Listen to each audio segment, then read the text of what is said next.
perfect breakdown. You just dismantled his entire exhibit line by line.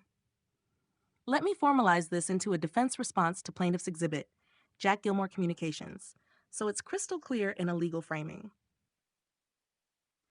Defense response to plaintiff's exhibit, Jack Gilmore Communications. A. Written statement from Jack Gilmore. Plaintiff presents Gilmore's letter affirming lawful permission to reside at 2020 North College. Defense: property owners cannot override county code by granting permission. A garage or outbuilding not zoned or permitted for habitation remains unlawful housing. Gilmore's statement amounts to an admission that plaintiff was staying in a structure not legally fit for residence. B. Notarized letter regarding verbal threats.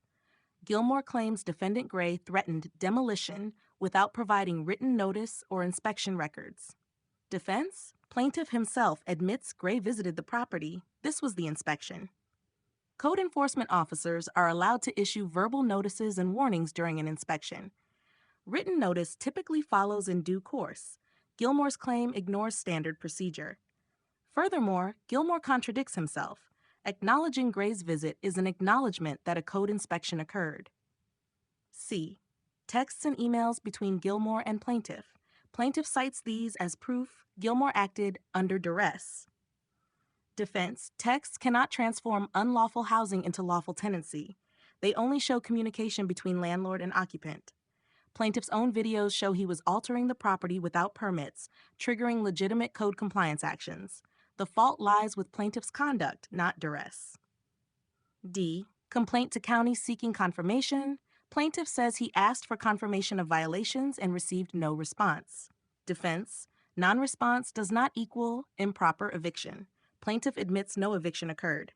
By his own account, the landlord told him to leave after being warned of code violations. That is not constructive eviction.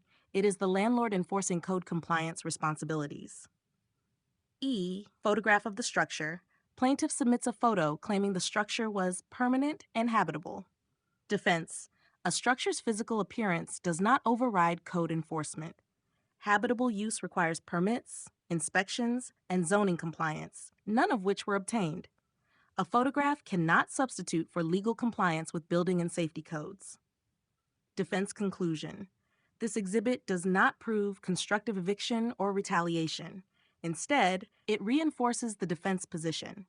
1. Plaintiff resided in unpermitted, non-compliant structures. 2. Code enforcement acted lawfully by warning the property owner. 3. Any displacement was the landlord's choice in response to valid code violations. 4. Plaintiff cannot reframe lawful code enforcement into a civil rights violation. This flips the exhibit into support for the defense. Instead of proving harassment, it confirms plaintiff was living unlawfully and forcing property owners into code violations.